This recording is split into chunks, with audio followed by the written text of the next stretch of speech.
Աշխատենք, շնորհակալություն շնորհ։ Պարոն Բինյան, ես ուզում եմ հարցնել խորհրդարանում բարեկիրթ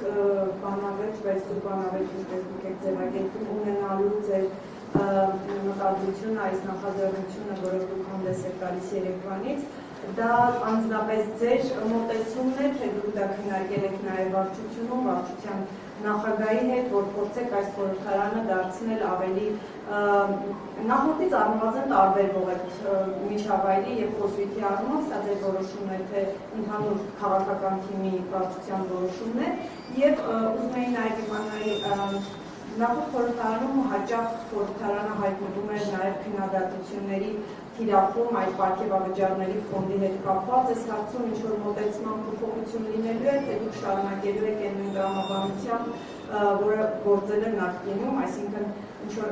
տոնորեր, արևներ, ես չգիտեմ այդ բաները, որ փուլերում էր արվում, պարգևավճարների տրամադրումը, շարունակել եք նախկին ոճը, ինչ-որ բան այդ հարցում փոխելու եք։ Շնորհակալություն, բարեկրթության վերաբերյալ մոտեցման առումով որոշումը իմն է, վարչությանը եւ խմբակցությանը, այսինքն ես միայնակ չէի կարող խմբակցության անունից խոստանալ, որ մենք կլինենք բարեկիրթ, եթե դա չլիներ խմբակցության որոշումը։ Պարգևավճարների առումով դուք գիտեք, որ կա ներդրված համակարգ կառավարության կողմից ներդրված, որը հիմնված է կատարողականի գնահատման վրա եւ ազգային ժողովը դրա մաս է։ Սա է շարունակվելու։ Այսինքն այս առումով փոփոխություններ չեն լինելու վերջին ամիսների համեմատ։ Եվ մենք անցածը եթե կարելի է որոշում ունենք արդեն ազգային ժողովի աշխատակազմի ղեկավարի նշանակման կապված, որովհետև այդ տեղեկությունները այն եթե կան։ Այո, ես արդեն ստորագրել եմ համապատասխան կարգադրությունը եւ Դավիթ Համբարյանը կնշանակվի ազգային ժողովի աշխատակազմի ղեկավար, Դավիթ Համբարյանը նախկինում եղել է քաղաքապետարանի աշխատակազմի ղեկավար, եղել է ներքին գործերի, եղել է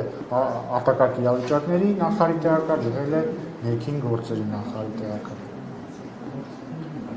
Համեցեք։ Կամ ներողություն, պարոն Մարկարյանի խոստանում։ Բայց լավ, ձեզնից հետ։